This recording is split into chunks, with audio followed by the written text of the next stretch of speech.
Alright, do I even still remember how to do this? Let's see. That's turned off, that's turned off, that's turned off. The stream apparently is turned on. I think the little green light means it is turned on. Yes, I think that's turned on. So I think we're ready to get going.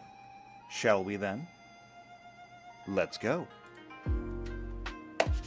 Hello, Shadowcat back! Yes, I am back. It's been a long time and I have missed you. I have missed you. I have missed doing this. I am excited to be here today. Because when we left last time, and that was, 3 weeks ago, we finally got to finish up Psykers. Kinda. Like, Psykers are done. And we have a power scale that goes all the way from the combat level and the utility level all the way up to planetary destruction. Which is just grandiose and I love it.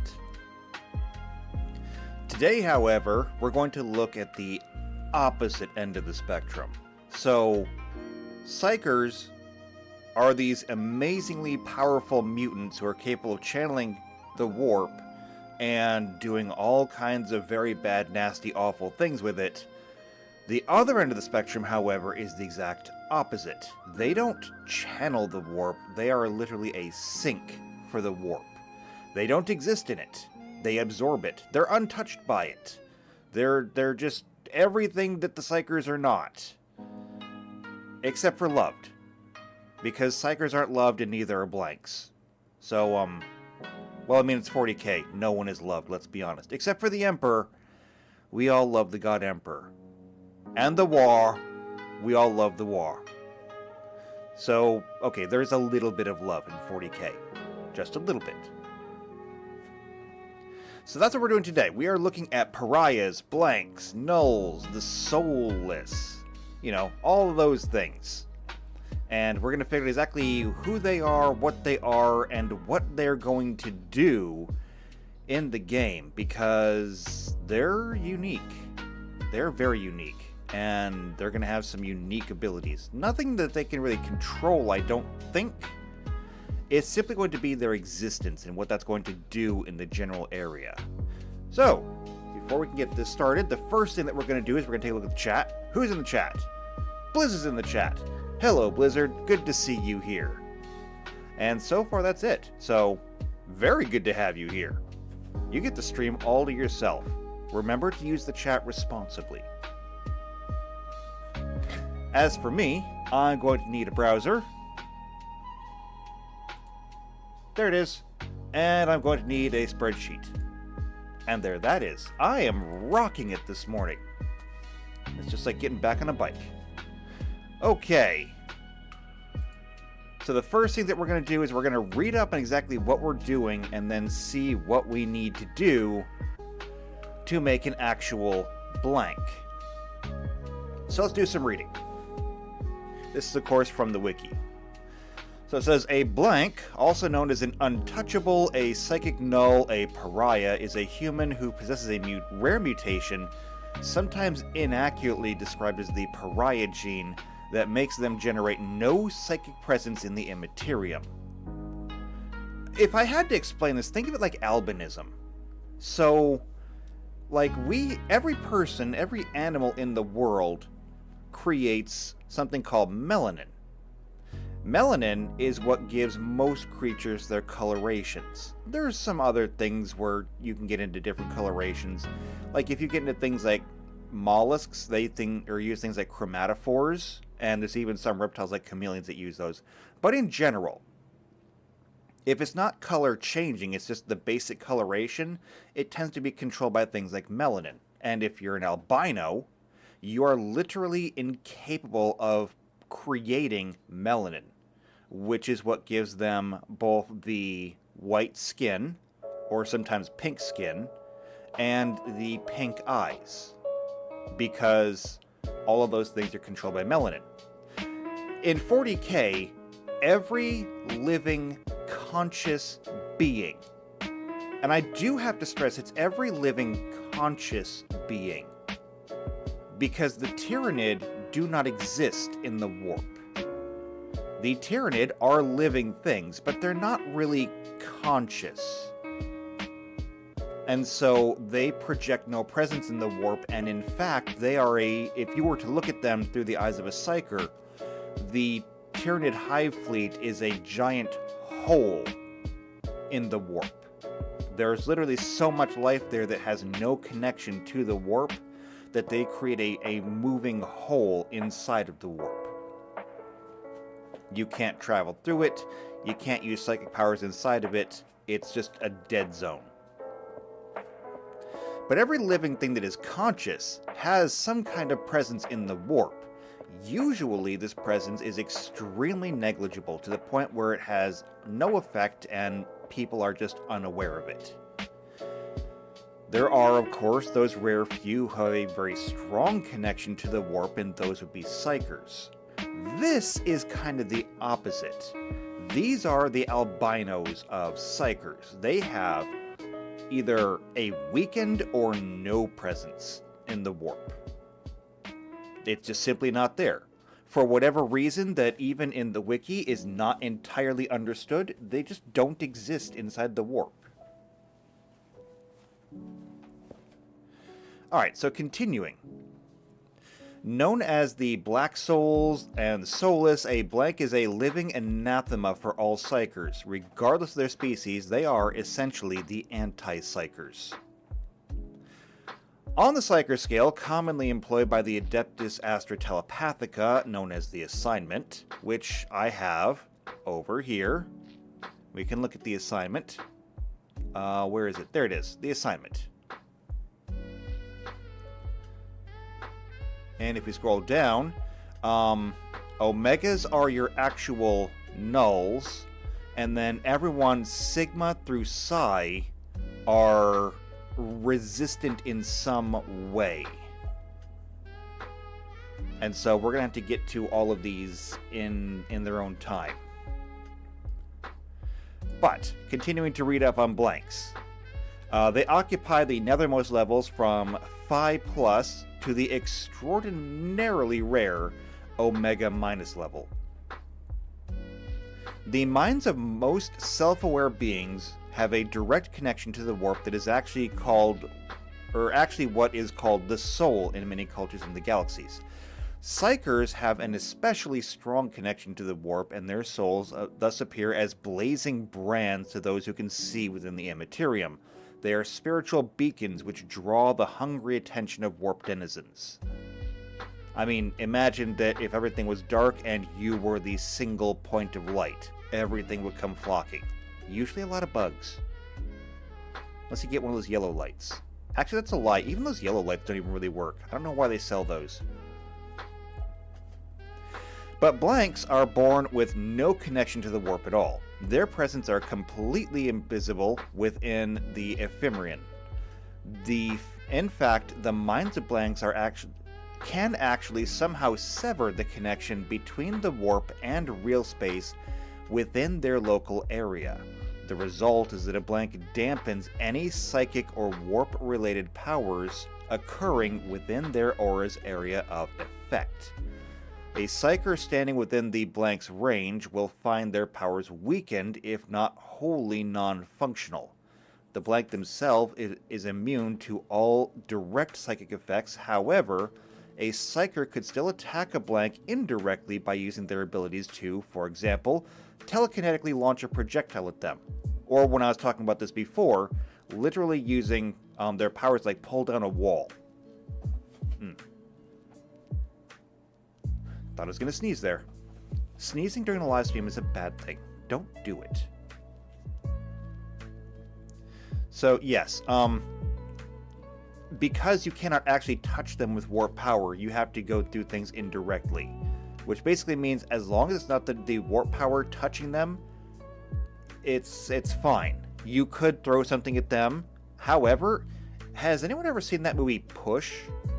If you haven't seen the movie Push, I recommend it. Just once. It's not a great movie.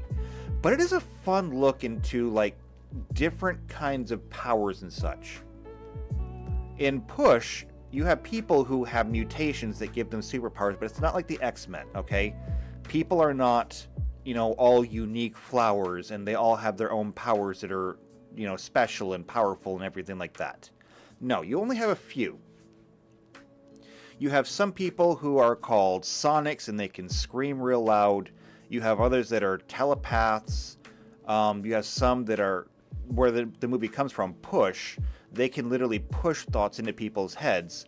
And then you have others who can move things telepathically. And what's fun is that in the movie, you actually see them use those telekinetic abilities to basically weaponize everything around them. You can see these people move into an area with debris, and with just a thought, they lift up all of the debris.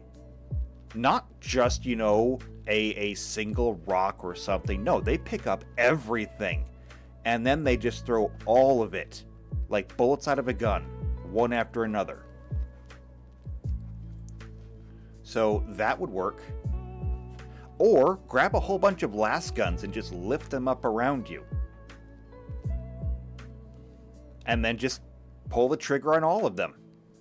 That would work too. Alright, a blank is the antithesis of chaos, as he or she possesses no presence within the warp. Blanks are completely immune to demonic possession and spiritual corruption by the forces or agents of chaos. Blanks can also interfere with the Tyranid hive mind's ability to telepathically link Tyranid bioforms through its synapse organisms. Interesting, didn't know that one. I'll have to keep that in mind. However, this interference is nowhere near as powerful as what their abilities do to beings comprised of pure psychic energies such as the entities native to the warp like demons, who find the presence of blanks painful even to the point that they will be driven back into the Immaterium simply to escape their presence. So it's interesting because when it comes to blanks in general, the thing about blanks is that they will unnerve even normal people. And the way that I like to describe it is this. Have you ever met a person who just rubbed you the wrong way? Oh, JP's in here. Hello, JP. It's good to see you. What did you miss? Not much. We're reading up on blanks in the wiki. And I'm, commenting along the way.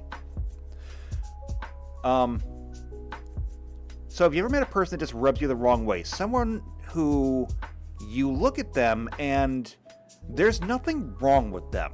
They look nice, they're well dressed, they appear to have their life together, but you just don't like them for reasons that you can't really comprehend. And in fact, no one seems to like them. Maybe people talk behind their back and say that person is a jerk, or there's just something weird about them. Like they give you that weird vibe. And that's kind of what we're talking about here. The fact is that even normal people find blanks to be off-putting and usually will either excise them from society or kill them outright. One of the reasons why blanks are so incredibly rare is because when a blank is born, it's usually a case of kill the baby. Yeah. Because it's just like, well, this thing is demon-possessed, kill it. When it's actually kind of the opposite. They're literally impossible to possess because they have no soul. Kill it anyway, I guess. So blanks are very, very rare. When it comes to Psykers, though, Psykers are so off-put by blanks that they will usually mindlessly attack them on sight.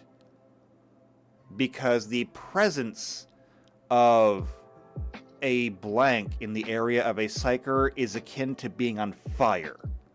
And if you're on fire, you will generally stop at nothing to put the fire out. Well, that's kind of how it is when it comes to blanks. A Psyker would do everything to destroy a blank.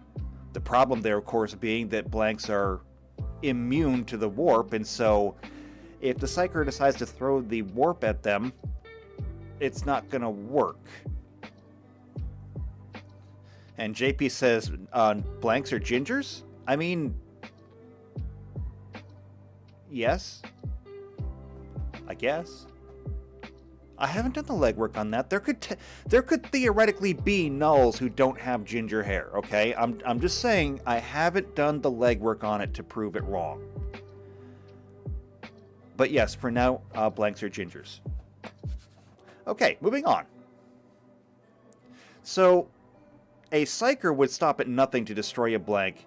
Demons, on the other hand, wouldn't even do that. Demons would literally flee on sight if they came across a blank. I mean, they wouldn't even try to destroy it. They would just GTFO. Okay. And here's where we get into the normal population. A blank's proximity to someone who possesses even a modicum of psychic ability can also be quite painful or even lethal to the Psyker, especially to the psychically sensitive beings such as the Eldari. Even ordinary, non-psychic individuals categorized by the Imperium as Sigma grade and below in psychic ability can be affected by the blank's anti-Psyker aura, as they radiate a sense of unnatural wrongness that makes all other living creatures extremely uncomfortable and uneasy in their presence. Which is what I was saying about, people who just feel wrong. Like the kind of person that they're walking down the street and dogs bark at them. Or, birds dive bomb them. Cats arch their back and hiss. That kind of person is what we're talking about here. People in the presence of the untouchable will often harbor intensely hostile feelings towards the blank for reasons that they cannot explain. As a result, most pariahs do not live long, as the feelings of hatred and distaste they generate among even non-psychic individuals means they have few friends and many enemies. The soulless are very rare in the galaxy, since perhaps only one person in the entire world will be a carrier of the mutation in every human generation. It is believed that the Adeptus Mechanicus, or by some of the Adeptus Mechanicus, that the genetic complex of changes collectively sometimes called the Pariah gene, were deliberately engineered into the genomes of the ancestors of mankind by the Necron millions of standard years ago, during the War in Heaven. Which would make sense. The Necron were at war with the Eldar, and the Eldar are entirely psychic. We've already done a module on the Eldar. So if you could create blanks and throw those at the Eldari, well, I mean, you got the perfect army there. And JP says, LOL, they're the party members who would have to roll not to rage? No. You would need to make the roll not to rage while you're in the presence of them. And we're going to get to that because essentially, and let's go ahead and pull this up for a second. Let's go to start here. Okay, don't show this again. Don't care. When we go into skills, we have a lot of skills in here, and some skills get used more than others. Like we have acrobatics, athletics, bluff, computers, culture, diplomacy, disguise, engineering, intimidate, life science, medicine, mysticism, perception, physical science, piloting, profession, sense, motive, sleight of hand, stealth, and survival. Okay, these are all of the skills in Starfinder.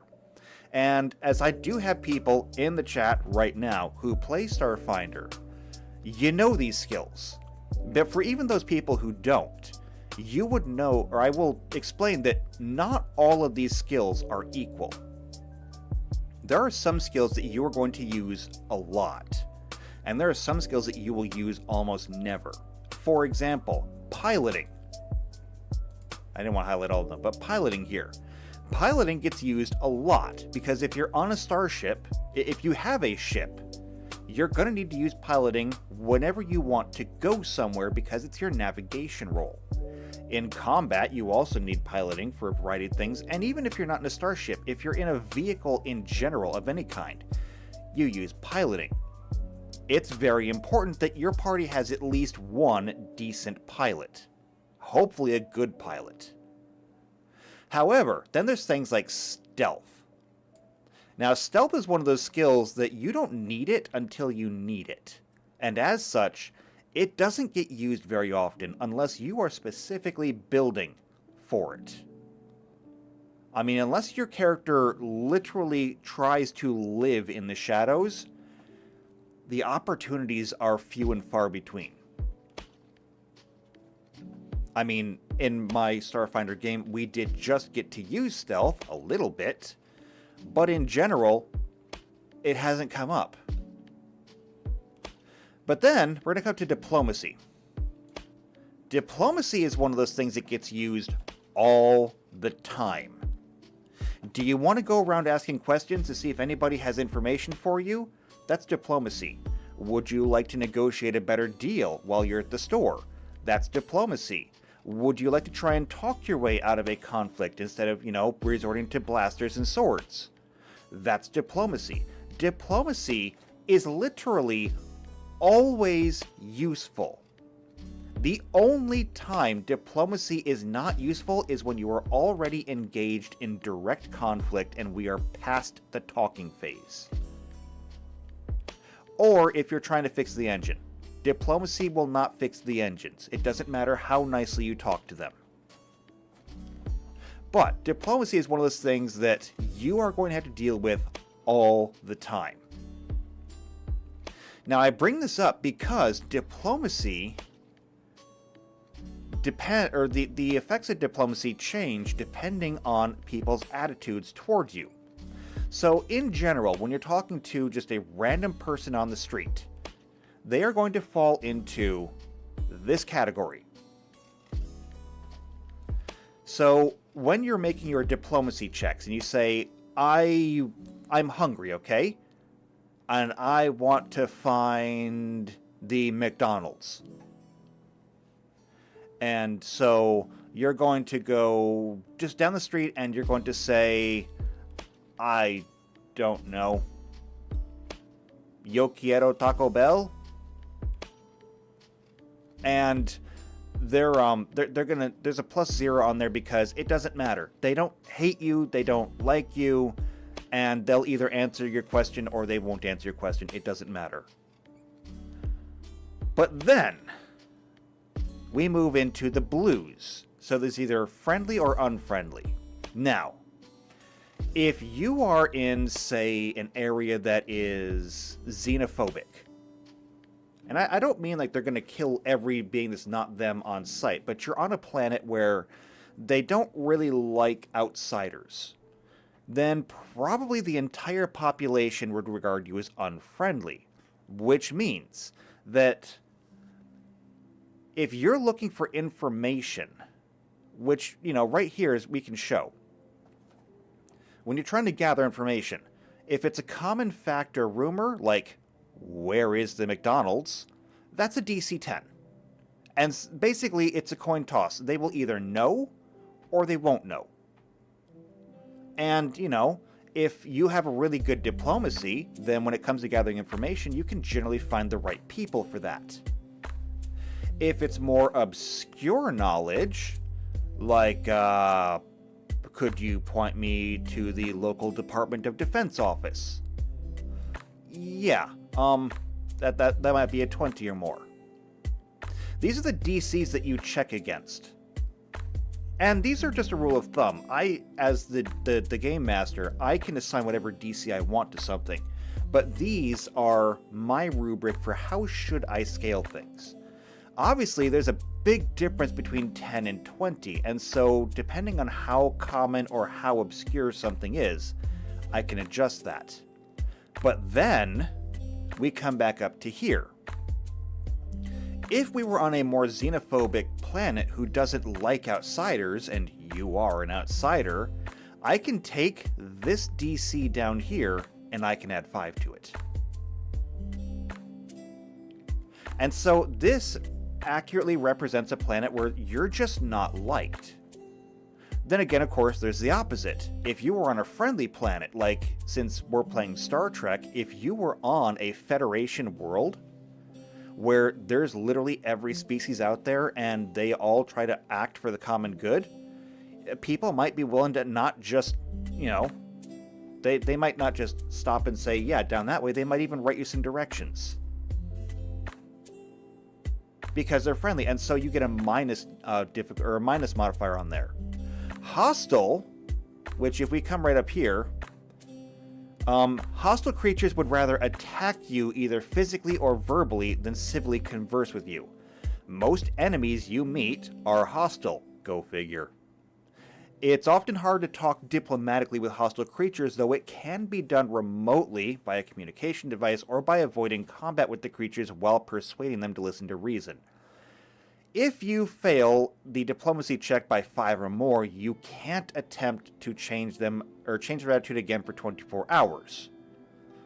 Which, if you're in combat, they're probably going to be dead.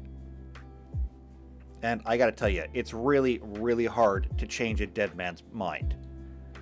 You can, but it usually requires a bone saw.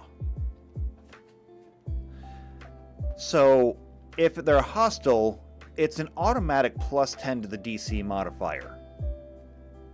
And generally speaking, you get like one shot, and if you fail, they just attack you, if they're not attacking you already. This is essentially where blanks are going to live.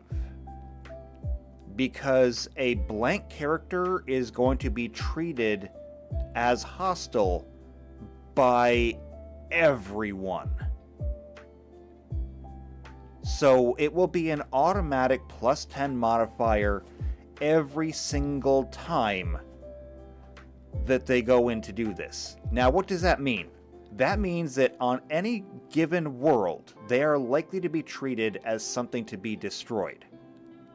However, what if it's not your average world? What if they literally landed on a helpful world?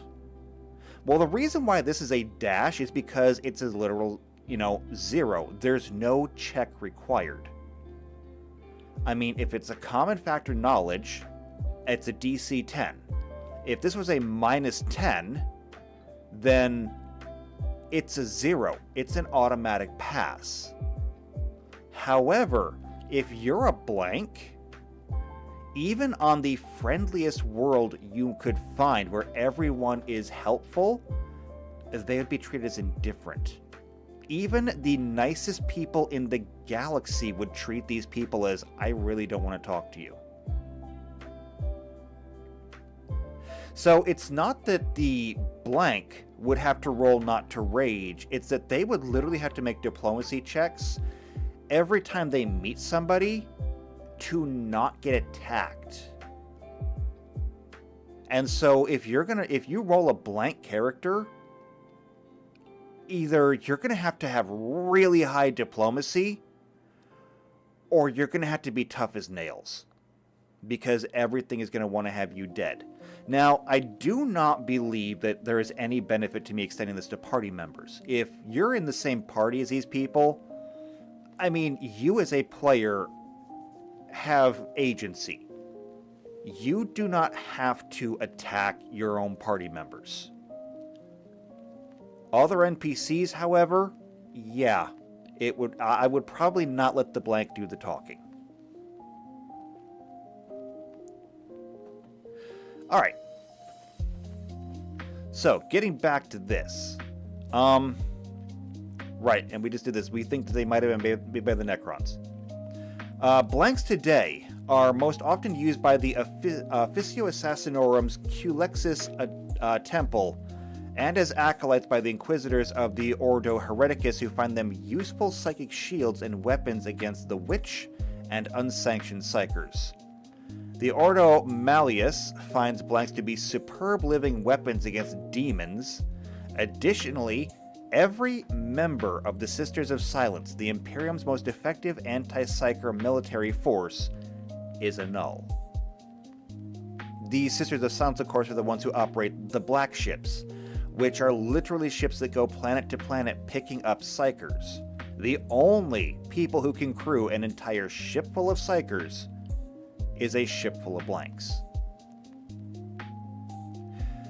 While only humanity is known to naturally produce blanks, they have also come into being in certain alien races, such as the Solitaires of the Eldari Harlequins, who have lost their own souls to Slaanesh through unspecified means. Yeah, that's not great. Okay, so, these are all the different groups that use them, and I don't want to go into that. I think I want to skip down to here. Alright. The Pariah gene. So the exact biological source which creates in a human the state of psychic null, the so-called Pariah gene, has proven an elusive and ephemeral subject of study, and in testing no single gene at all. Such attempts to exploit or isolate it when pursued by both the Imperial Archaeotechnology Corps and the Mechanicum during the Great Crusade's early years courted disaster, and as a result the Emperor decreed a general moratorium upon the study of the biological basis of the Psyker null phenomena, affecting all but his own direct experimentation should he wish it. Because he can do what he wants. He's got a pass. What remains of those extant studies indicates that most attempts to synthesize, propagate, or even weaponize the psychic null were tragic failures or worse. Despite all this evidence, shadowed accounts of certain clades in the Officio Assassinorum and the dread and obscure Ordo Sinister also contain evidence of the Emperor's own engineered use of psychic nulls in warfare. To others, however, the mystery of the Pariah gene, if it truly exists, remains out of reach. So many unanswered questions revolve around the most arcane and dangerous topics. Foremost are those that center around theories of how the Pariah gene came about. Was it the result of xenotampering with the human genome, or some strange and terrible experiment of the age of technology? Or, as the wildest theories state, is it some perverse evolutionary development of the human species against the warp-driven cosmos itself? There is also observation that no Space Marine, or Custodian Guard for that matter, has ever been recorded as being a psychic null. Now, interestingly, I suppose that means that that doesn't mean it couldn't happen. It's just never happened before. But since we're not playing as Space Marines, and we're sure as hell not playing Custodes, this doesn't really affect us. This factor weighs the evidence of some scholars that within the Space Marines gene seed itself is perhaps a shadow of the Emperor's own genetic material, and a sliver of his own psychic power crucial to the process and success of the transition from mortal to Astartes. If this is the case, it would be wholly an anathema to the Pariah gene, and it would simply kill the implanted subject. Which, I mean, the process to become an Astartes is already lethal enough. Hey, Tux is in! Hello, Tux. Good to see you. We're making Pariahs today. It can only be speculated that if a single legion of psychic null Legionis Astartes had been possible, how very different history would have been. Just as without the involvement of the Sisters of Silence in the war and the Emperor's Webway project, Horus's treachery may well have ended in triumph upon the broken throne of Terra. Fun! Well, no. I mean, can you imagine how different history in 40k would have been if Horus had won? I mean, he already kinda won. It was a draw, more or less. Okay. So while the term blank is often ascribed to all who possess the anti-psychic mutation, true blanks, often called the untouchables, are those humans who possess the Pariah gene in its recessive form in their genetic code. A blank is often not aware of their powers and may not be able to control them even if they are, but the aura of negative psychic space he projects is highly disruptive to psychic powers. A psyker will find it difficult to impossible to affect the blank or anyone in their general vicinity with their powers. This is the important stuff that we need. Blanks have a better chance than true pariahs to live a peaceful life, since their aura of otherness is weak. Baseline humans may simply pass it off as queerness and leave the blank alone. Blanks are often recruited as acolytes to serve as living shields against the psychic attacks of Inquisitors, and forced to tag along wherever the Inquisitor goes. And the Inquisitor doesn't care because they're used to being hated anyway. Generous or pragmatic Inquisitors might even provide their blank with combat training and some equipment to augment their living shield survivability. then we get to Pariahs. Pariahs, known as Black Souls, Psychic Nulls, and the Soulless, are mutants in whom the Pariah gene is dominant. They have no presence in the warp whatsoever, and thus have no soul. Their aura of otherness is so powerful that a baseline human finds it impossible to be in the Pariah's presence, and they are the living embodiment of the worst possible nightmare for any psychically gifted being. Unlike blanks, true Pariahs can siphon off and thrive on the psychic energy of Psykers, breaking the connection between the warp and the materium wherever they go, and their aura quickly proves fatal to Psykers in their area of effect. Pariahs are often killed off at birth as mutants, for their otherness is very palpable. Surprisingly, Pariahs have always been sought after by the Imperium, first organized in the all-female Sisters of Silence Order, and now trained to become the much-feared Culexis Assassins.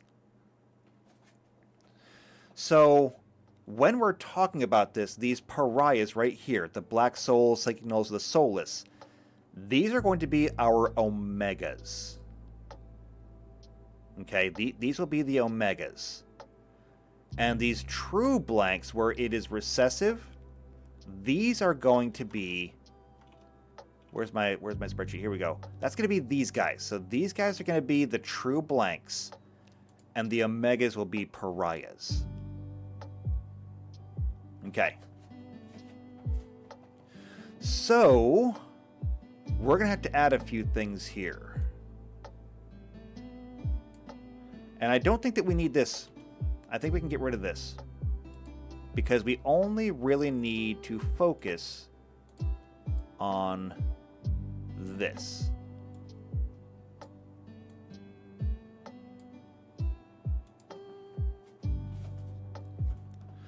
Okay, range, I don't think that we're going to need, and as for this, we'll hold on to that for a second.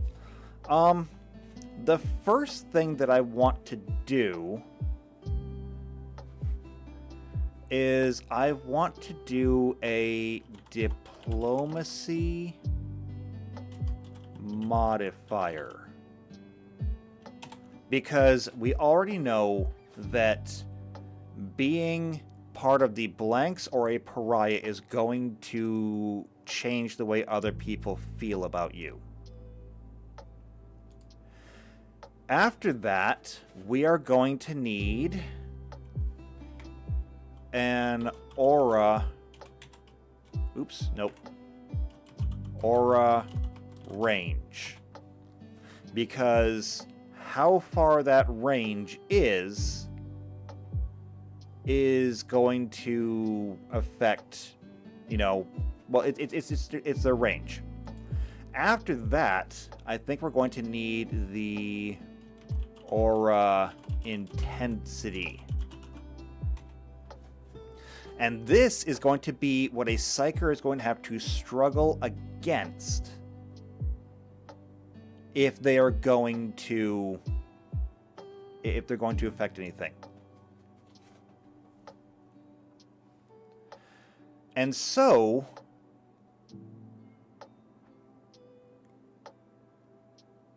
here's what I think I want to see. So right now, the way we have this made is I just went down by ones and I said, okay, if you're Sigma, you simply have a -1. Your connection to the warp is weaker than the average person, but it's pretty much still there, and you probably don't even notice the difference. However, what we need to keep in mind is that down here, these people need to make it basically impossible for any Psyker to function. And I say basically impossible because very, very few things in tabletop games are absolute. I mean, you always have to have that one sliver of hope where you can succeed at even the impossible. This is why when you're playing a D20 game, every D20 that you roll is an automatic success. Unless there is literally no way possible it is an automatic success. I mean, if somebody is literally dropping a mountain on you and you roll a natural 20 on your fortitude save or your constitution check, I'm sorry, it's a mountain. It's impossible. However, if somebody was dropping a mountain on you and you somehow rolled a natural 20 on, say, a reflex save, there is a decent chance that it could be said that maybe your character, in this miraculous burst of speed, managed to dodge, duck, and weave around falling rocks, stalactites, and stalagmites to escape the collapsing cave and not get crushed by the mountain. If there's even a sliver of hope, a natural 20 is that hope. And so I do say immune here, which isn't absolute because pariahs are absolutely untouchable. But when it comes to how hard it is for a psyker to operate around a blank, this is where we're going to, this is where things are going to get interesting. So, looking at the full chart, the highest sensitivity we have is a 16.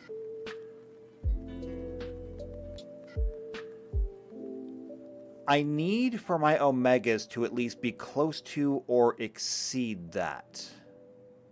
And I think that maybe if I went up by 2s, we might be able to do that. So if we made this a -2, -4, -6, and can I keep that going? I can. So this would be their sensitivity level. Now, what do we do with this? Well, again, we can probably still use this. So based on the level of your blank or your pariah, every single time somebody wanted to use psychic powers around you, they would theoretically have to roll against you. Which means that if you were an alpha or beta class psyker, which would technically exceed even the omegas, you might have a chance. But if you were, say, a very low level alpha, I mean somewhere in the level 1 to 4 area, and you're rolling D4s, but you're up against a higher level omega who could be rolling D8s, while you do have 2 extra dice, the odds of you overcoming what they're doing, slim to none. It also means that because an omega has 14 dice by this new scale, even at level 1, that is a maximum output of 56 points. And if you compare that to maybe even the higher levels of the others, it would be a struggle to get through it. The only other thing I can think of to do would be to increase this by 3s, which would make this a -3, and down here it would be a -21, which would indeed make it basically impossible for any alpha psyker to cast around an omega. But you know what? Let me throw this one to you. What do you think we should do? Should we have our omegas exceed or fall just shy of an alpha level psyker? Let me know in the chat what you think about that while we're working on this. Okay, as for the diplomacy modifier, we already know that omegas are basically treated as hostile on sight. There is basically nothing that can be done about this. In theory, this should be just a straight up -10. However, -10 is overcomable. Part of me is inclined to reuse this same scale for the diplomacy modifier. But 14 is a pretty significant bar. I'm inclined to do it, though, just because life is hard for Omegas, and I'm not inclined to make it any easier for them.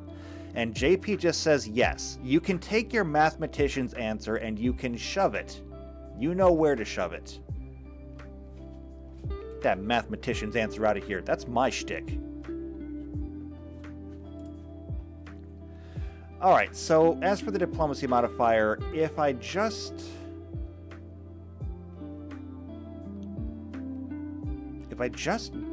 copied it over directly,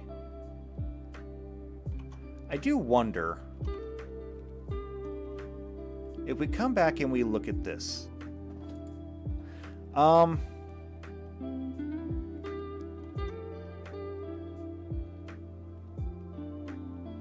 I could do this.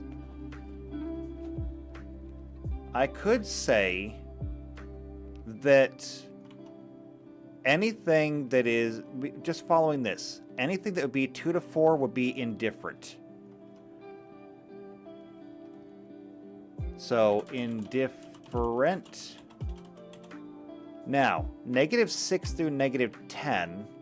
Well, -6 and -8 actually.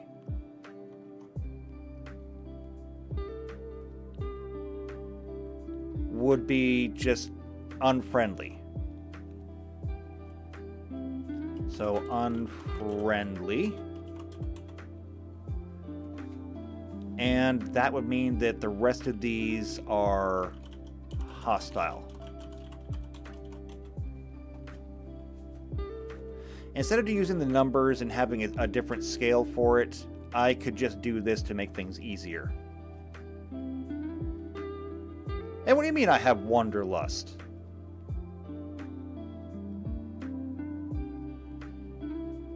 No, I don't. I'm here. I'm doing the thing. I'm doing the thing, okay? Alright. So that takes care of the diplomacy modifiers. So if you are a Sigma or a Tau, your life basically doesn't change. The only difference is that it's harder for people to use psychic abilities against you. You could actually just shrug it off. It essentially would give you a second saving throw versus anything psychic. So, for example, if we come back to the combat Psykers here, and they wanted to, they wanted to cast some kind of like lightning bolt at you. So they want to use a ray shape, and they wanted to make it electric, so it's going to be lightning. So they get to cast that at you. However, in order for them to even affect you, they would have to make a psychic power roll versus your roll.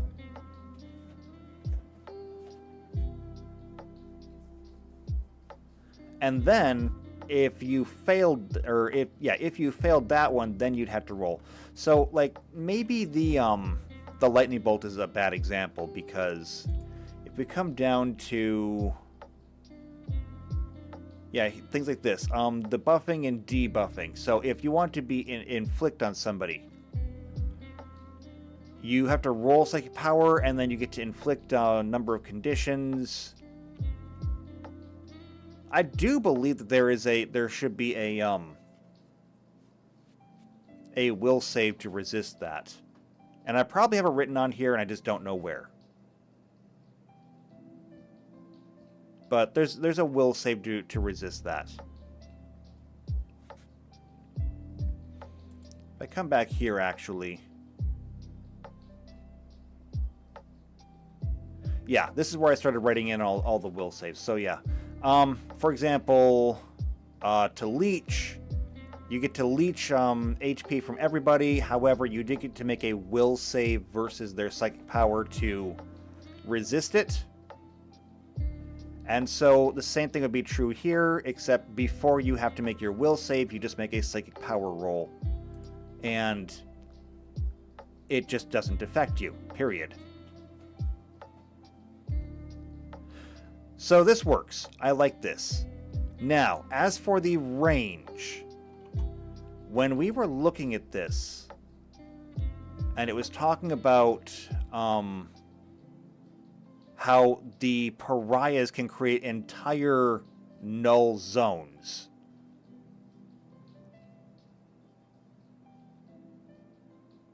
I don't remember exactly where it said it, but I do remember that it said it.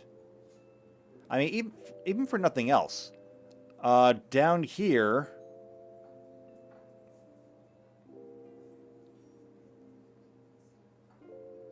Was it down here? Ah, here we go, yeah. So, they may live a peaceful life, they may be recruited as acolytes, serve as living shields. Yeah, they're going to need to have some kind of range to them. What I think we're going to do here is I'm going to say it's going to be aura range per level.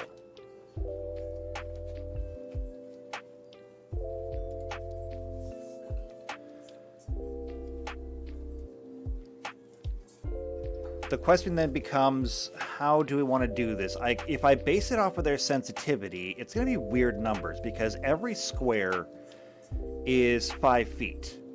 Now, that doesn't mean that you can't do increments of less than 5 feet. They essentially only become applicable once you hit that 5-foot margin. It's kind of like when you have half numbers. Because if you play by certain rule sets, you can get half numbers. So, say you're trying to train a skill that is not a class skill for you, and you get only a half a rank. I don't usually use those rules because I don't like them, but you get half a rank. Well, until you have a full rank in that, it doesn't count. And so, just like here, until it's at a 5-foot range, it doesn't count.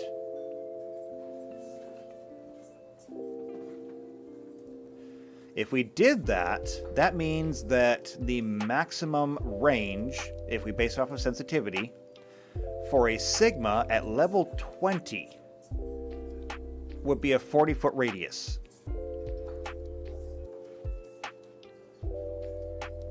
Which is good, actually. I mean, that's really awesome. It also means that if you were a full pariah, 14 times 20, well, 14 times 10 is 140. That'd be a 280-foot radius, which is enormous. However, we're talking about a pariah here. That seems... That seems just about right.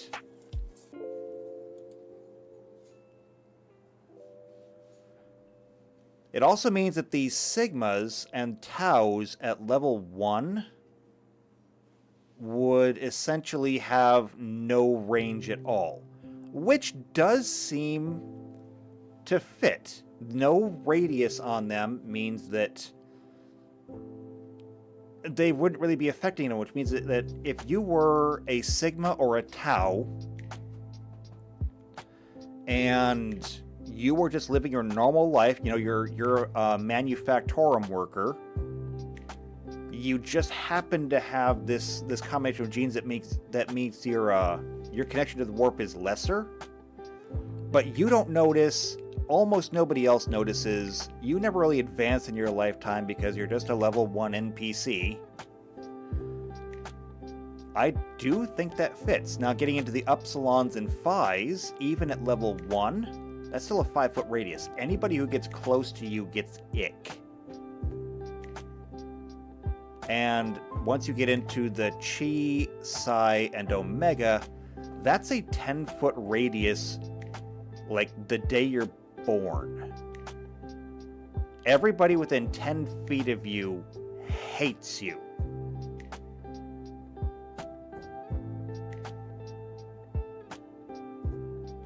And so, yeah, I think this works. And like the stronger you get as a Chi through Omega, the more people hate you.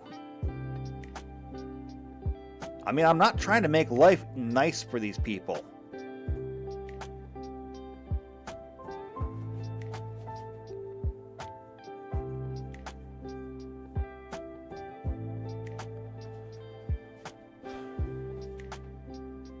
Now, the other thing that I need to look at here is the aura intensity. Now, I literally just talked about how when somebody tries to use psychic powers on you, you get to roll against them. The problem with that is that takes time.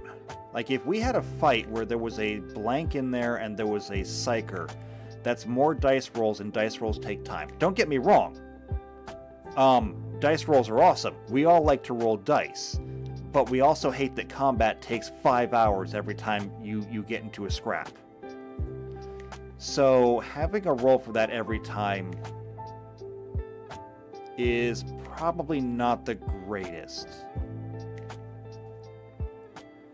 So how would we do that?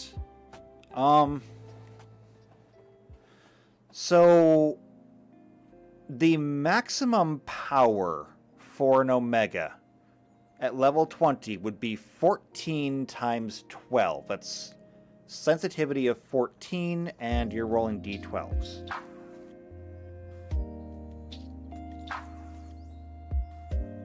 So let me get out the calculator. 14 times 12, because I'm bad at math, is 168.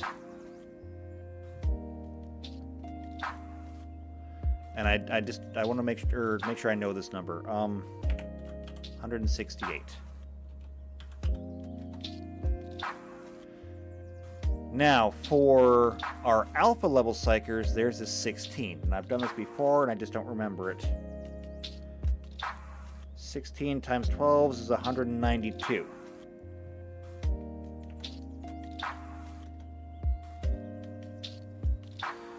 So that is the DC that they would need to exceed. Well, no, that's their maximum output. If I wanted to make a static DC,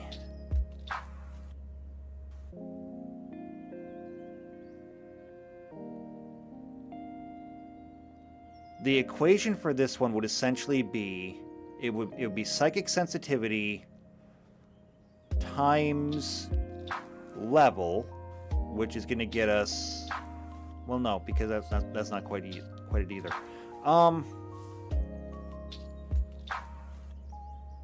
Psychic sensitivity times level actually would make that virtually impossible for them, because the 12 times 20 would be 240, but that's for a psi. That's the 12 times 20. We can't have that.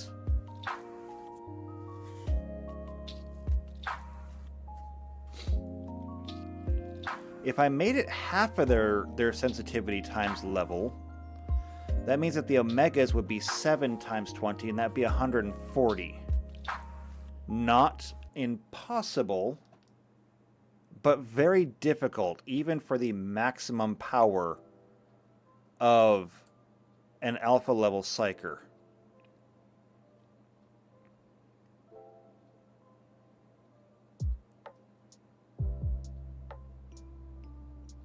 Yeah.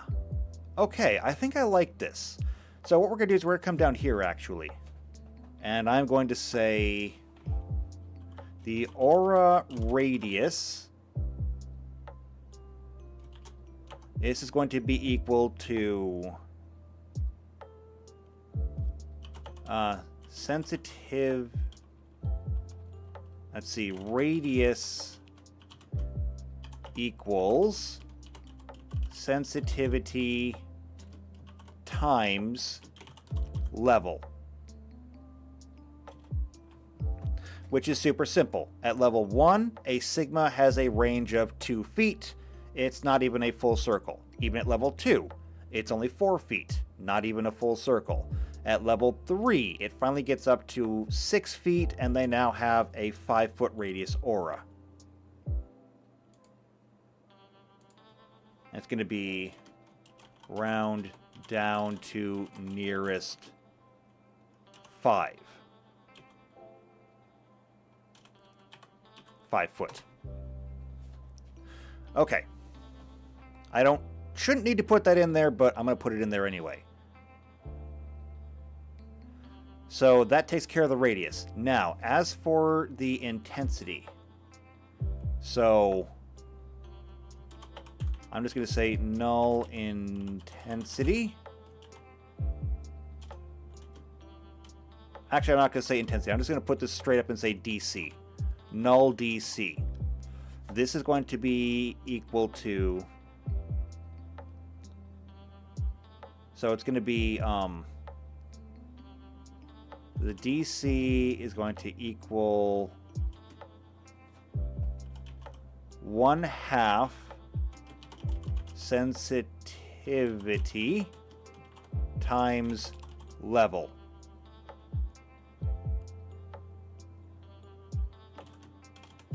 To affect the blank pariah or anything in its radius. And that should be good. I mean, that should be exactly what we need.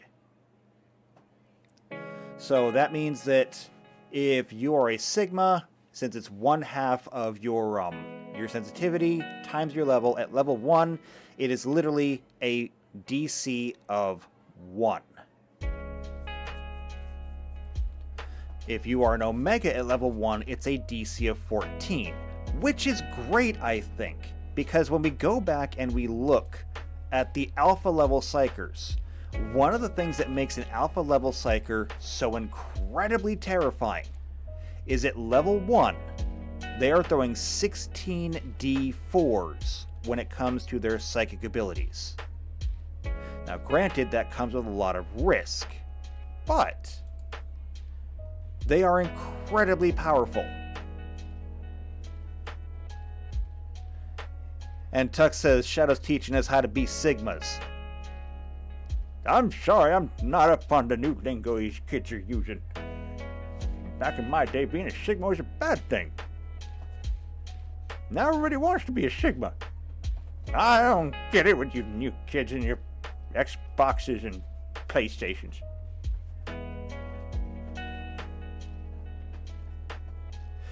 So, I do think this works. And that means that, like, every single time you level up, essentially the DC is going to double. If you're very weak, null, you're like a Sigma or a Tau, that going up is going to be very slow. If you're an Omega, it's going to be a nightmare for anyone around you. There is one thing, however, that we are... I feel like we're forgetting here, and that is the psychological effect that all blanks and pariahs have on Psykers. Because it's not enough that it's basically impossible to touch these people with the warp. We have to remember that these people basically cause instant hostility among Psykers towards them. And it causes demons to flee. Now, the demons to flee is easy because I can simply write that into the character sheet. That's no big deal. I can work with that. As for the effect on Psykers, I need something akin to a blind rage, and I may have to go back to Pathfinder for this one. Because I think what I want to do is I want to look for a spell. And I'm not even sure if this spell exists, but we're going to look for a spell anyway. And I want to go to all spells. This is a very, very long list. And I want to look for Rage. Here's Blood Rage. Jealous Rage. There's Just Rage. Unliving Rage. Okay, so that's about all we got. And JP says, oh no, Grandpa Shadow sounds crotchety. Don't you get me started. His body may not move very fast anymore, but he's still got enough whippersnapper to kick your ass.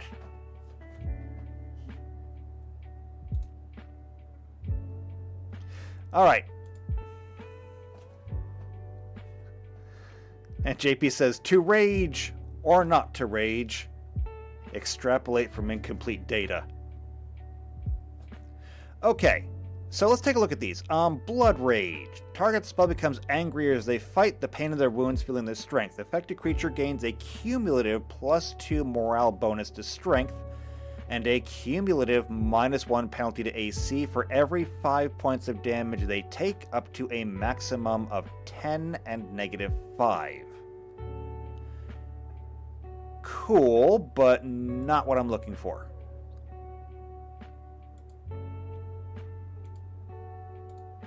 Jealous Rage, I don't know. I don't want that. I don't want that. How about just Rage? Okay, and I do believe this is going to be just, yeah, they get a +2 morale bonus to Strength and Constitution, +1. This is essentially just the same thing as Rage that a Barbarian would get. This is not what I want. Actually, no, this is not what I want. I don't want Rage. Compel Hostility. I knew there was a spell in here that I wanted. So let's open this one up. So whenever a creature you can see that threatens you makes an attack against one of your allies, as an immediate action, you can compel that creature to attack you instead. When you compel a creature to attack you, you must first overcome that creature's spell resistance, and that creature can attempt a will saving throw to ignore the compulsion. A summoner casting the spell can choose his Eidolon as the target of the spell. Huh, that's good. I play summoner. I like summoners. Ah, PC Unicorn's in the chat. PC Unicorn says, he raged at the world, at his family, at his life. But mostly he just raged. Quoting The Raging Goblin, Magic the Gathering, circa, I don't know, probably 1990 something. I know that card. I have that card. Okay. This is kind of what I want, but not exactly what I want. And Tuxedo says, rage against the Mechanicus. I love it. Oh, you win this morning, okay? You win this morning. I didn't even know there was a game, but you won it.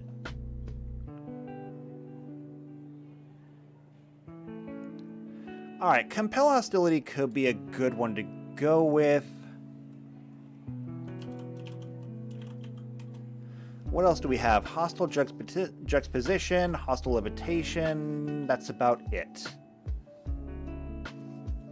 So, not much else I can really add there. Basically, I just need... I need a system that will literally almost, because nothing here needs to, or nothing here should be absolute, but almost force a Psyker into combat with a blank. There needs to be some kind of will save versus the blank or the pariah. And what I think I may have to just I don't know how I want to do this. Because here's the thing. If they're already a blank or pariah, this already comes into effect.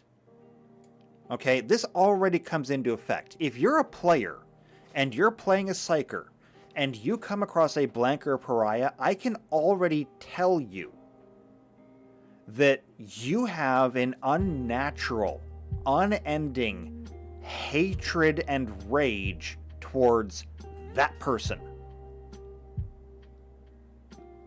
And so now the actions are yours to take. It's however you want to handle this situation, whether you want to attack them or not. And if I'm controlling the NPC, I can literally decide for myself, do I want to have this NPC attack you, or do they ignore you, or how are we going to play this out? That is already kind of in there.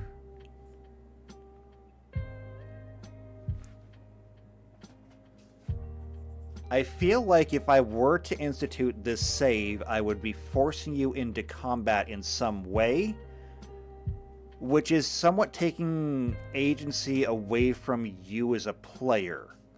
At the same time, though, that's not entirely a bad thing. I mean, sometimes players do need to be pushed into doing some things that even they might not otherwise do just because it fits the character.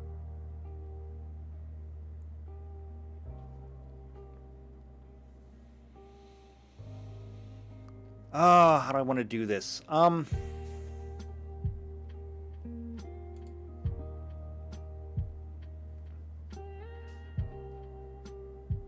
think I'm going to go ahead and do it. But I'm going to do it my own way. I am going to borrow the name. I'm going to say compelled hostility. Okay. So, I'm going to go ahead and I think I'm going to write this out in code because I basically need an if-then statement for this. So, if character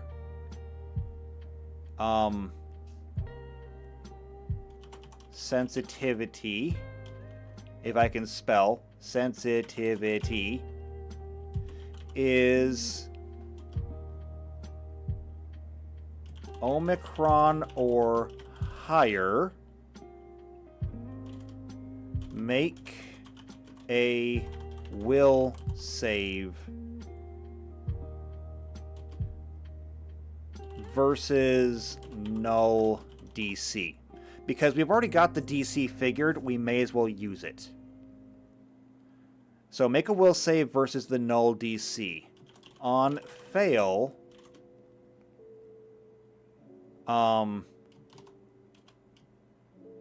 character is compelled to initiate combat. So let's think about this for a minute. So if the character sensitivity is Omicron or higher, that means if you are in the green. Because if you're in here, it doesn't matter. So technically speaking, there is actually a very, very small section of the population who has a modicum of access to the warp, but would not be compelled to fight any kind of blank they came across.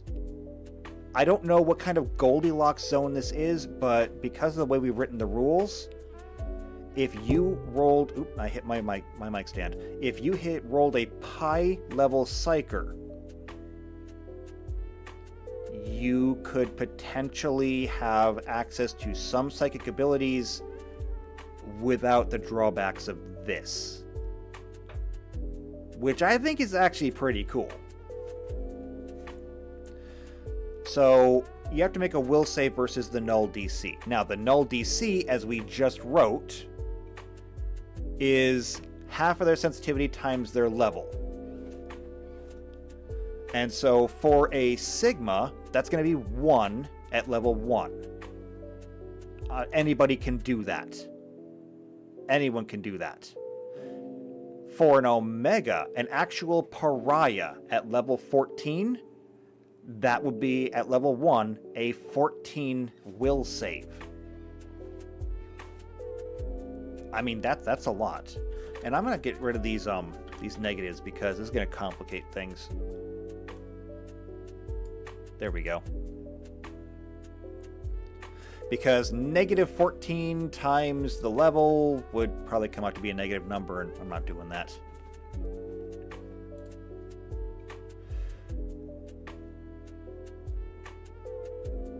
So yeah, if you came across like a Sigma, it would be something that you could ignore. You would not be compelled. Anything higher than that, though, Yeah. Now, for a Sigma that's like level 20 somehow, like you rolled a Sigma, you don't really care, your null abilities don't really affect anything. You made to level 20, it's now a 40-foot radius that anyone who's inside it has to make this roll, but it's only a DC 20, and at level 20, I mean, that's easy to overcome. Okay, it's not easy to overcome, but it's definitely overcomeable.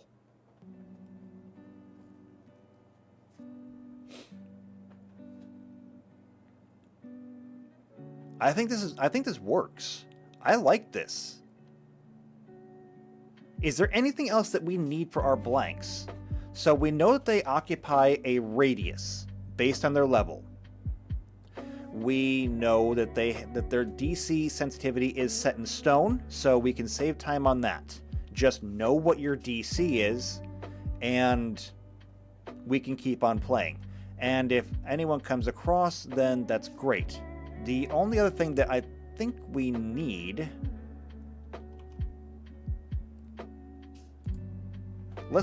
we'll review here real quick. So, I don't want to see that. And I don't want to see that. Here we go. History? No, I don't want the history either. I just want the basics. Let's see. They're used by the Calexis Temple and Acolytes of the Inquisitors. Yes. So...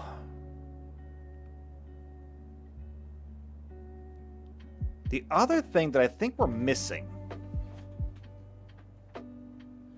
I don't think this will be very hard either.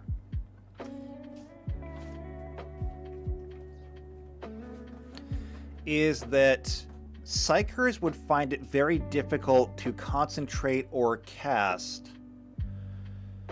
while in the radius of them. See, right now, we don't really have that in there.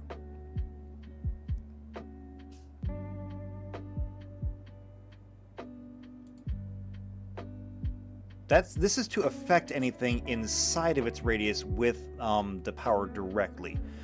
However, I think we can simply modify this. We'll just add to this. So,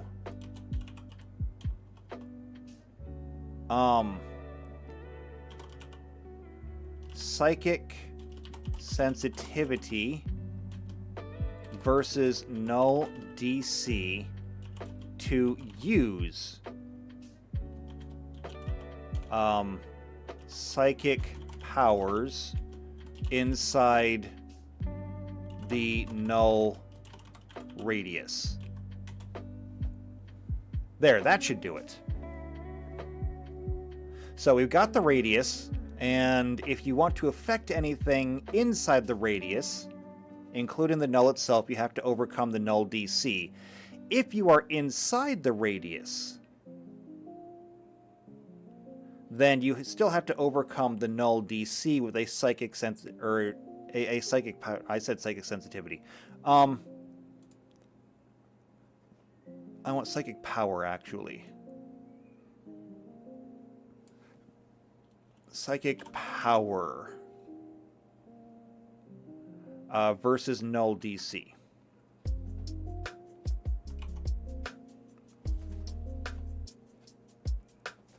And PC Unicorn said Mechanicus Mechanicus blank uses the ancient code combat equal true against Psyker. I mean, that's not untrue in either sense of the word.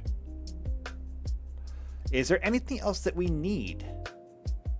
I mean, there's not a lot to blanks. They don't really do things so much as they are a thing. Whereas Psykers have all this power and they can choose how and when to use it.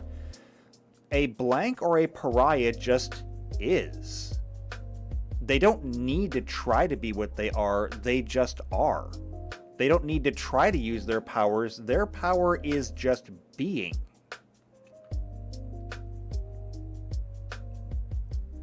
which means that it can't really be turned off, it can't be controlled, it can't be directed unless we get into these guys. But, like, I don't know that anyone is going to become one of those guys. And if that were to ever become the case, we would need to have a talk, like player to GM. I'm not saying it would be impossible, but it would be next to impossible. So for those who don't know, this is a Calexis assassin, and if I can find out where it mentioned them. Yeah, here we go, the Calexis Temple. So, we already know that some Inquisitors will take blanks to be shields for them. The entirety of the Sisters of Silence are blanks. But what do you do with blanks otherwise? Like, if you're not a Sister of Silence because you just don't have the chest for it. Because if you look at every single one of the Sisters of Silence, they are stacked. But you just can't pull that one off.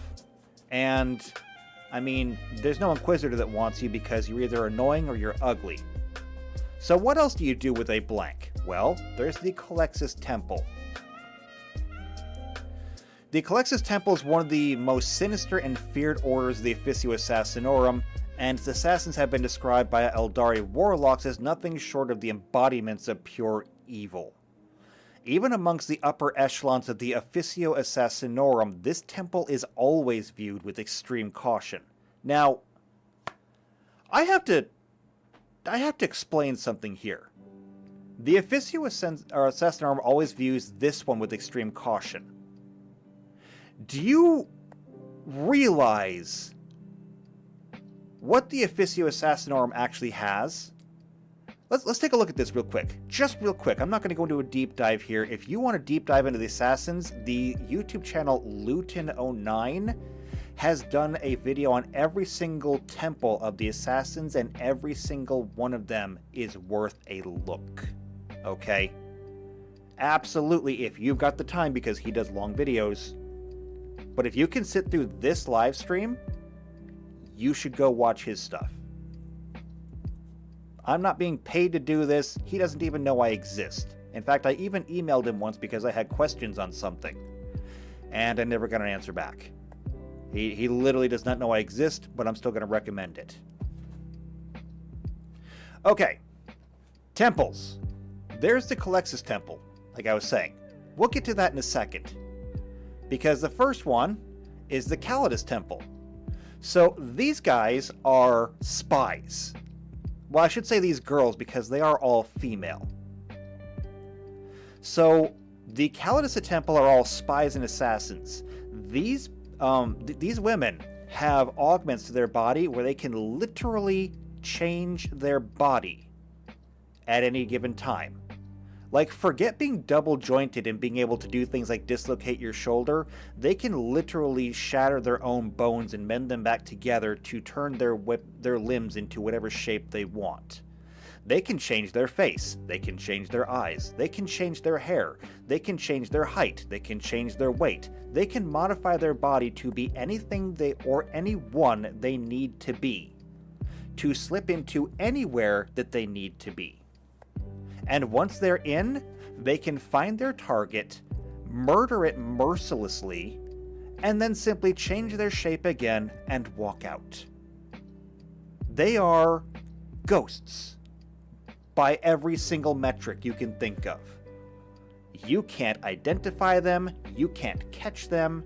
They are, aside from the fact that they literally cannot turn themselves invisible or ethereal, uncatchable. And they're awesome. So, I mean, the Calexis Temple, worse than these guys. So what about something else? How about the Vindicators? These are my favorite, because these are all snipers. These are assassins who specialize in ranged combat. Vindicator assassins are trained and built to be able to lie in wait for, and I'm not joking here, months to years at a time. There is a story that is popular among Vindicare players of a single Vindicare assassin who was sent to observe and assassinate a planetary governor. And so the Vindicare assassin took up point in a tree with a sightline on one balcony of the governor's estate, and stayed there so long, watching the seasons change, that a pair of birds literally nested on their rifle, laid eggs, and raised a family, and the Vindicare assassin got to sit there and watch the chicks be born and grow up and leave the nest before finally being authorized to take the shot and kill the planetary governor. These guys are awesome. I mean, they're all awesome, but these guys, they're my favorite. They are my favorite, and if I ever got to play with one assassin in my party, it would be a Vindicare. So, Kulex's assassins, worse than them. But I mean, they're just snipers. I mean, we have snipers. What could be worse than, or what's worse than that? How about the Eversors? Did you ever want everything dead? And I do mean everything. Every single living thing. But you don't want to drop a bomb on it. I mean, you don't want to glass it from space. Would you like to have everything dead with a minimum of collateral damage? That's an Eversor.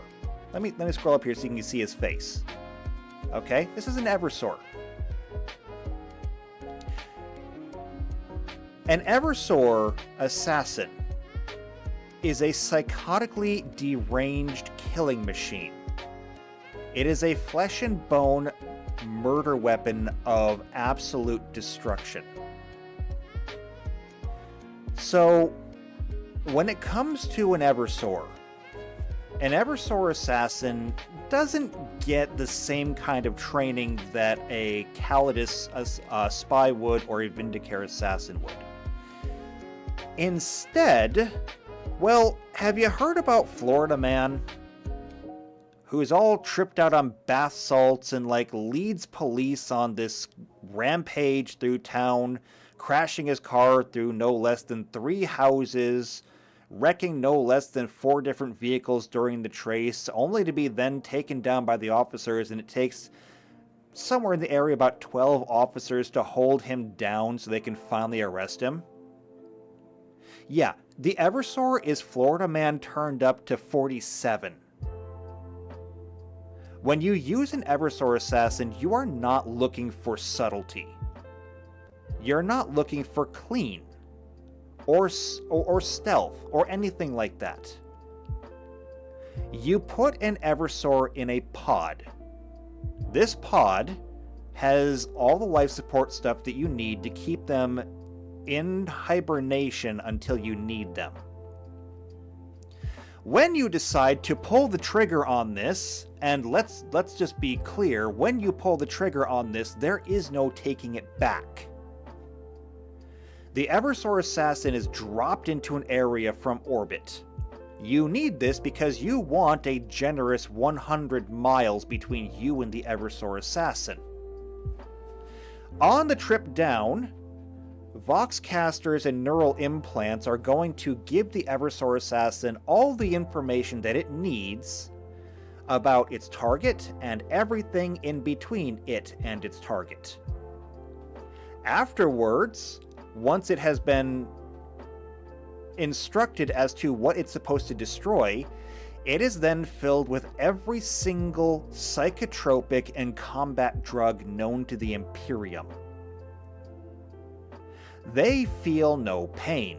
They feel no fear. They are blitzed out of their absolute mind on every single kind of stimulant you can imagine, and then 2 or 3 more that you probably can't. And when the pod breaks open and the Eversor assassin is freed to go do its job, they will shoot, explode, rip, tear, rend, whatever it does, every single living thing until one of two things happens. Either the Eversor assassin is killed, which given the combination of drugs and armor is not very likely, or every single living thing in the area is dead, the drugs finally wear off, and the Eversor assassin just keels over from system failure.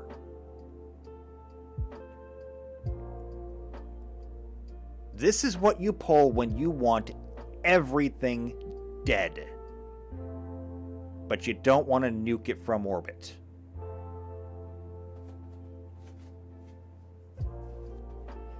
And the Calexis Temple is more feared than this. I don't fear anything more than this. PC Unicorn says Doom Guy. Yeah, except Doom Guy is actually kind of focused.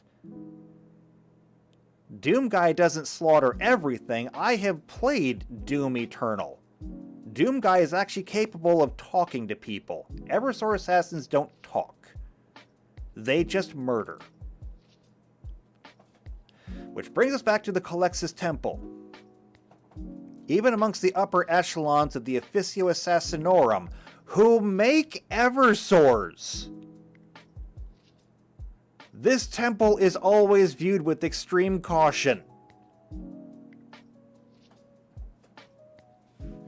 I mean, they do...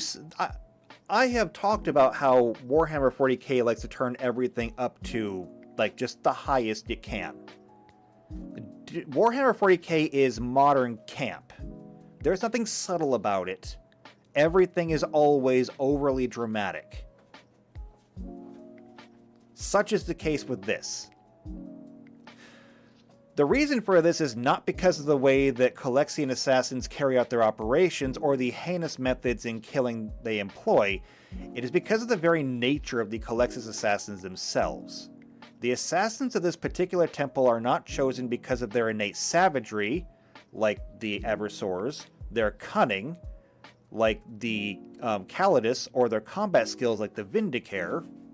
First and foremost, potential candidates are chosen to be Calexis assassins because they are born with an extremely rare genetic human mutation called the blank gene, which means they have no presence within the warp, like all of the sentient beings, and thus have no soul. Which again, Doom Guy has a soul. Okay. Even normal humans find the presence of a psychic null extremely disturbing, but the effect is most pronounced in Psykers, who find Pariahs genuinely terrifying as though staring into a hole in the universe when they use their witch sight. It is hardly surprising... You know what, that is not something I think we gave to the Psykers yet. We didn't give them witch sight.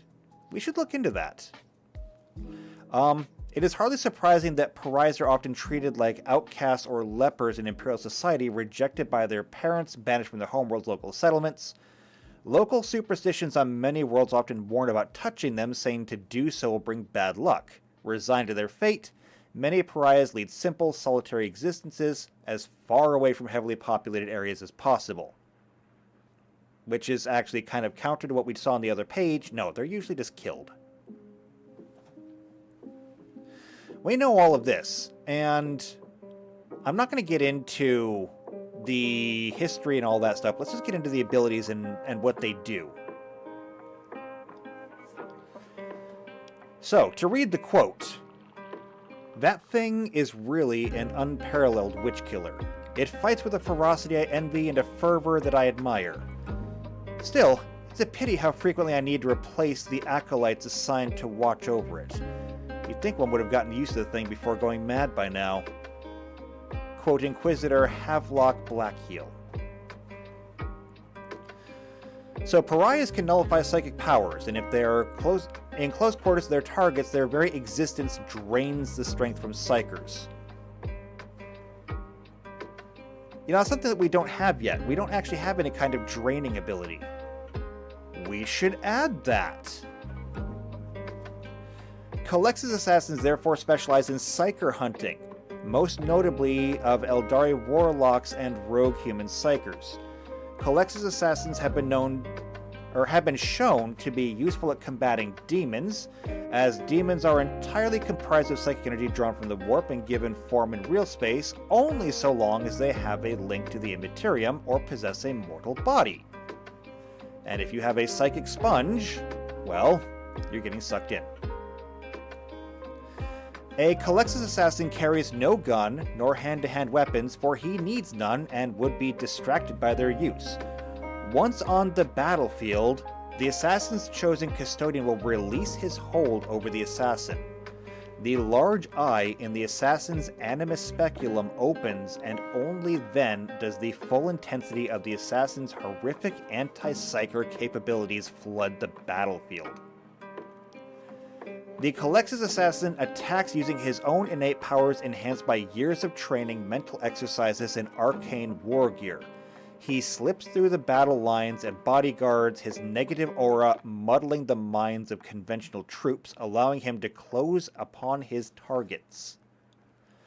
Bolts of negative warp energy blast the minds of enemy Psykers and strip them of their powers before he moves in for the kill, sapping the very life force from their bodies.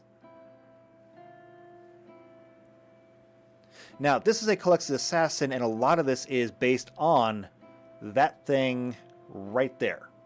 That is the arcane speculum. So a lot of this is being focused through that. This is not something that they can just do by dint of being a pariah. Speaking of, the animus speculum. A uniquely designed battle helm, it can either muffle or focus the Calexis powers as required. Only once an operative is in the field do they reverse its contra-psychic dampeners, allowing the full terror of their null aura to billow forth. The helm is only partially effective even when active, as most people can barely stand to be in the same room with a pariah. At the same time, the grotesque lens set into the helm's leering faceplate can harvest and focus psychic energy into a devastating beam. Meaning, keep in mind that every single living thing has psychic energy to it. So if we remember that at the local level, our Psykers are capable of literally draining life. Where was it? There it is. Leech. Right here. They're capable of draining energy from everything and every living thing around them to restore themselves. The animus speculum is basically doing the same thing. It is pulling psychic energy out of every living thing and storing it like a battery, and then allowing it to fire that psychic energy as a beam to just destroy everything in its path. And if they go up against an actual Psyker, well, that basically means infinite battery. So the Animus fires bolts of negative psychic energy, which can drain nearby Psykers of their connection to warp energy and increase its own power. The Calexis assassin is accompanied by a custodian who operates the Animus speculum and ensures that his charge remains under his control and does not arouse suspicion amongst other allied Imperial forces fighting the campaign. And that's really all it is. The pariah naturally drains energy around them. This thing just picks up that energy and refocuses it. They carry Psych Out grenades, which mess with Psykers. They have a Sinskin body glove. It incorporates a nodal layer called Ethereum. The strange technology shifts the wearer out of phase with reality, making them appear ghost-like and insubstantial. With the Ethereum activated, the operative becomes a ghostly retinal afterimage flickering towards the foe as though projected upon a faulty pict reel. Basically just, an old school projector. When required, a Calexis can simply vanish altogether, prowling through the midst of their enemies and reappearing only when doing so will reap the greatest harvest of terror. This, combined with the Calexis assassin's innate anti-psychic abilities, means that psychic attacks pass right through them as if they were invisible anyway. So we don't need to go through all of this. Just keeping in mind that these guys are absolute monsters. And this is about the best you can hope for if you're going to be a... well, okay, it's not the best you can hope for if you're going to be a blank. I guess the best you can hope for is being a bodyguard for an Inquisitor.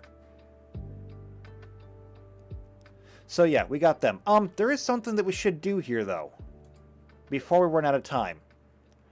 It mentioned that they drain the psychic power from enemy Psykers, and we should do that too.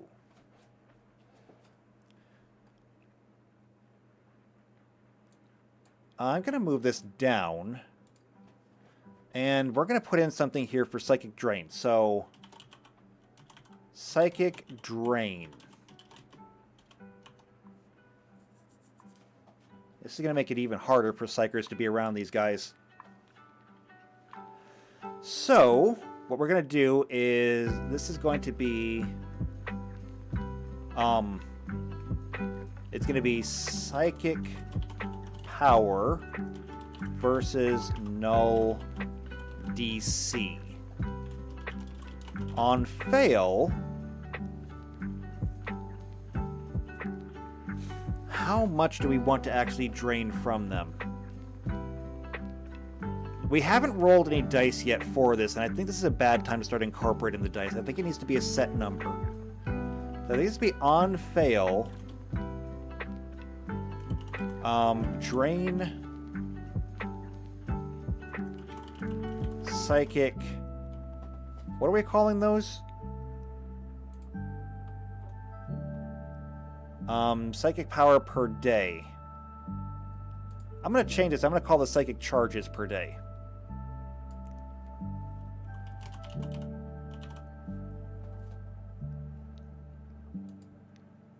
Yeah, because psychic power is what we're calling the roll. So, psychic charges. We're going to drain psychic charges.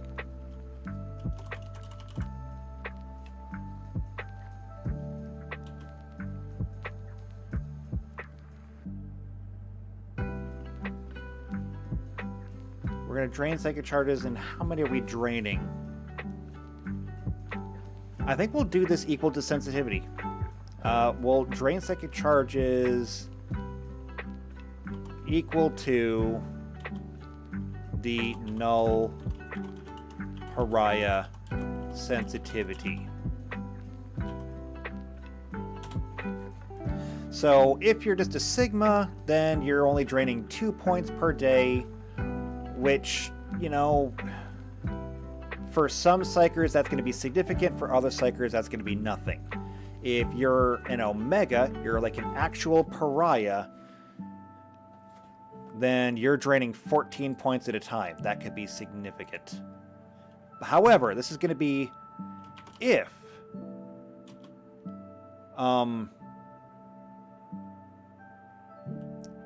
a Psyker is in the aura radius at the start of the null pariah turn. So, yeah, if a Psyker is inside the aura at the start of their turn, it is a psychic power versus the null DC. On fail, drain those psychic charges. So the DC is set. And then they have to overcome that. Now, that should be pretty easy, because they get to roll, and this is a static. So, even if you're an Omega, it's a DC 14 at level 1. Now, that does mean that, technically speaking, at level 1, you would need to be a minimum of a new to not be drained. Because if you were a new category Psyker and you rolled 4s on every single one of your dice, that'd be 16, you overcome... Or no, wait, null DC is half. So the DC for an Omega would be 7 at level 1. I take it back. Which means that technically an Omicron could overcome it if they rolled 2 4s. However, an Omicron at level 1 is only going to have like 2 psychic points to begin with. So if an Omega, or if they failed that, the Omega would just completely drain them.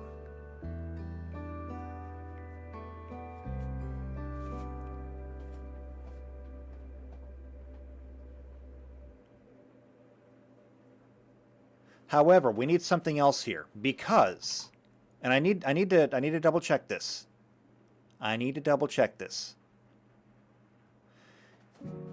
Because it says here that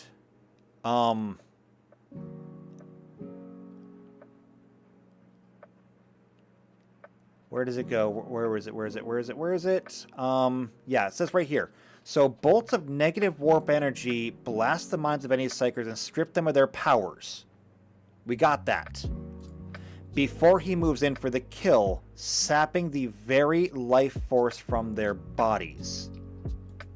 Now, we need to ask, is that a function of the war gear, or is that a function of them simply being a pariah?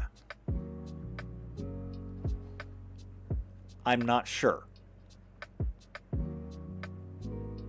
It doesn't really say anything about that in the Animus Speculum.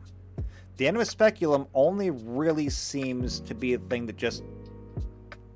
it blasts stuff. Let's look a little bit closer at this Animus Speculum to see where the line is between gear and Psyker. So the Animus Speculum is a unique battle helm that is the Collects Assassin's primary tool. And you can see it's very happy to see you. As well as the apparatus by which these operatives of the Officio Assassinorum control their anti-Psyker aura.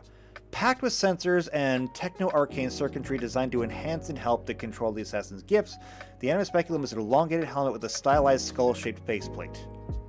The bulky apparatus that appears to be an Auspex array is connected to each side of the helmet via thick cables.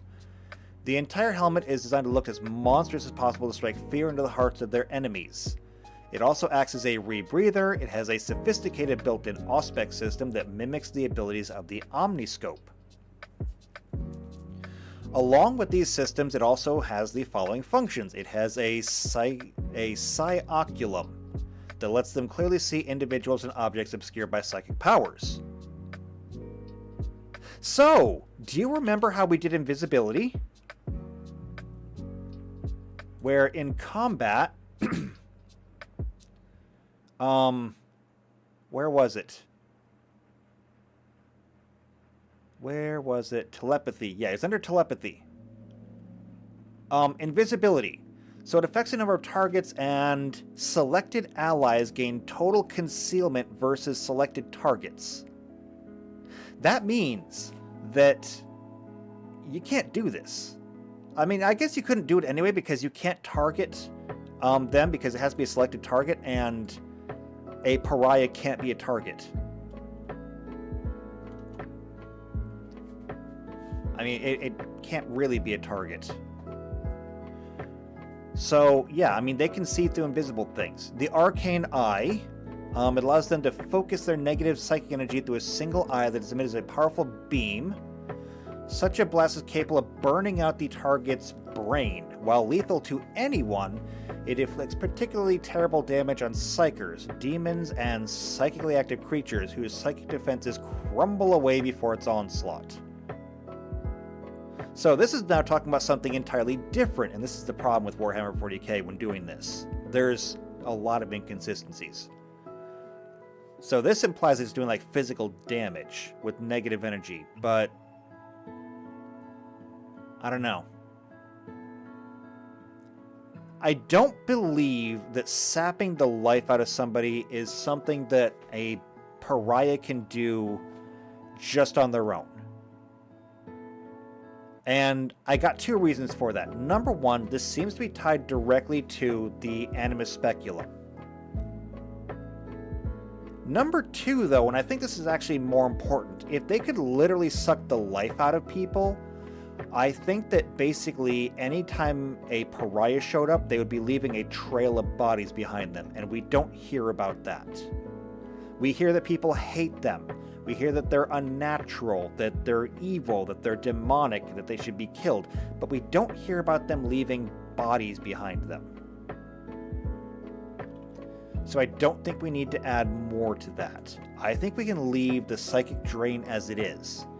If you're a psyker and you're around a null or a pariah, it is going to sap your energy.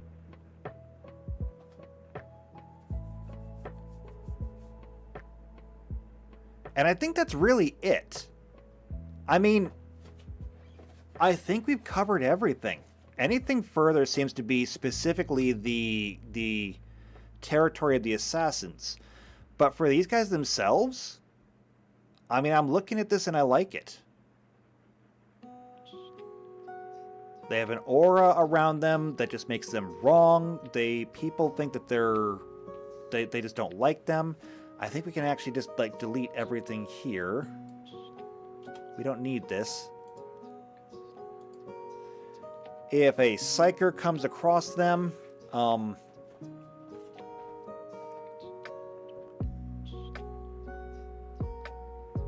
yeah. Oh, one thing that I can add here. I'm gonna move this down. So psychic drain. It's gonna drain charges. One thing that I do need to add though is if a demon is in the aura or a radius at the start of the null pariah's turn, it is going to be a will save versus null DC. On fail, we're going to drain we're going to drain hit points instead. Drain hit points equal to null pariah sensitivity. Because it doesn't really matter what psychic powers they have. If it's a demon, it is literally comprised of psychic energy. You are literally draining its very essence. Which means that if a level 1 Omega, a pariah, was going up against a demon, if it were to engage it in melee combat, it could probably just kill it by virtue of standing there. Which is why demons flee on sight.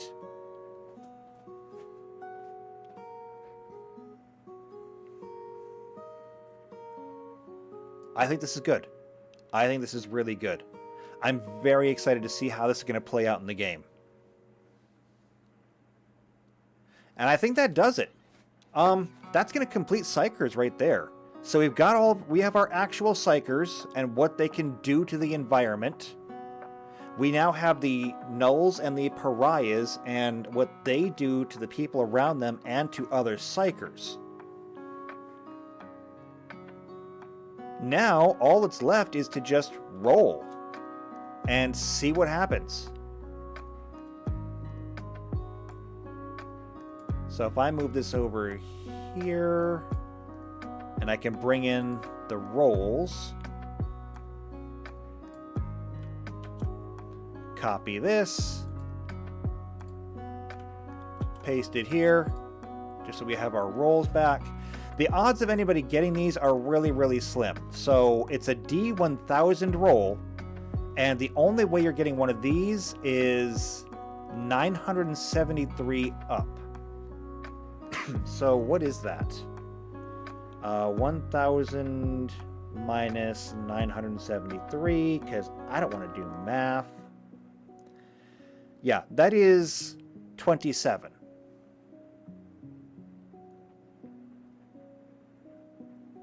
So that is a 2.7% chance of getting any of these.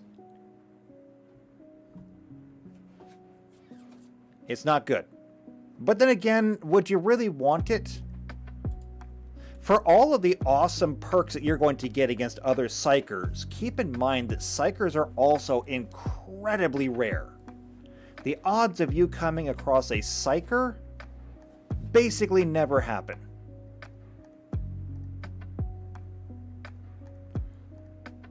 And Tuck says, move the decimal left 1 for a percent. It's 2 in this case. Either way, though. It came out to a 0.027. So, yeah, I'm pretty sure that's 2.7%. So yeah, the odds of you coming across another Psyker are really, really slim. Whereas every day you have to basically live as a blank. I wouldn't necessarily want to play one of these characters, but I do think it would be an interesting challenge. I mean, your life as this character is going to be really hard. You're not going to be able to really go and go shopping easily. You're going to need gear and stuff, right?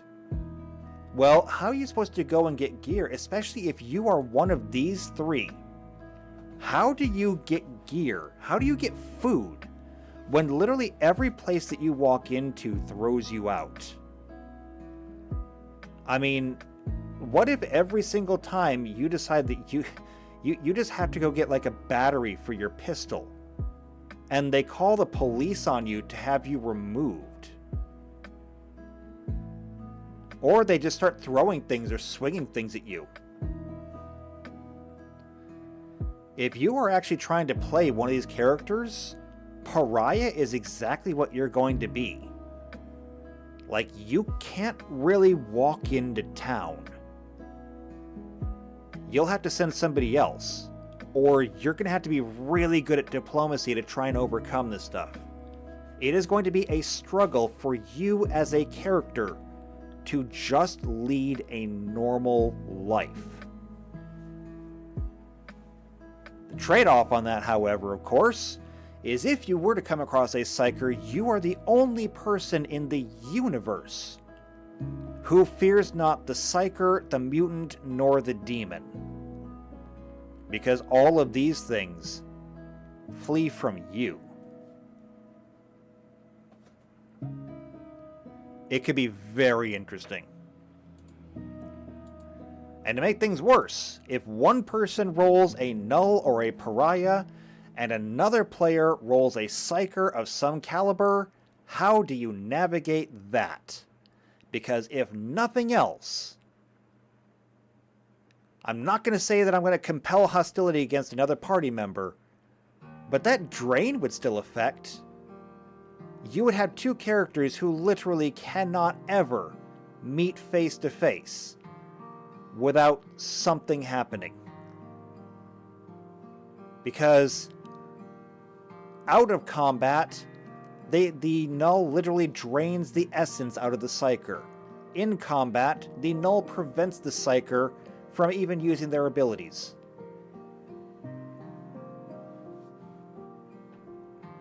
So who can say? The odds of it happening are extremely slim, but in the event that it does happen, it could be fascinating. But for now, this is where I'm going to leave it. We're almost done. We are almost done. When we get back here next week, we're going to have one purpose. We need to cover warp travel. We need to cover the warp and the webway. And we just need travel systems here. We know that we can travel through the warp to get there. We also know that traveling through the warp is not exactly normal, because the normal rules of physics do not apply in the Immaterium. You can sometimes get exactly where you want to go. Sometimes you can arrive before you left. Sometimes you can arrive 3 months after. Sometimes you arrive where you wanted to go. Sometimes you end up somewhere else. So we're going to need a system of navigation rules for warp travel. And then we'll have to briefly cover the webway, which should be a lot easier because the webway basically allows the Eldar to do the same thing, but without a whole lot of hassle. The webway is really good. So next week, warp travel, and after warp travel, we're done. It's been over a year, but we're almost done. So if you want to see that, then make sure you subscribe to the channel, hit the bell icon, that way you get notified every time these videos come out. If you know somebody else who is also into Warhammer 40k or tabletop gaming in general, share the stream with them. They might just find something here they enjoy, and if they enjoyed enough that they stay, well, maybe they'll leave a like. You can leave a like. Leave a like on this video if you like what I'm doing. Leave a comment down below if you're feeling extra spicy. If you want to leave more than just comments, you can always join the Discord server, because I have a Discord server, and you can join it, and we can talk. And you can tell me all the things that I did wrong. You know, it's your choice. If you want to play with us, though, you will have to join that Discord server. There is a channel on there called Behind the Screen. You need to go to that channel and let me know what your availability is so I can match you with a gaming group. And once we have enough people in a gaming group, we can start a game. So, join the Discord, let me know your availability so you can play with us. Other than that, thank you to everybody who came out. Thank you JP, Tux, PC, Unicorn, Blizz. It was good to see all of you again. And until the next time then, I guess, take care.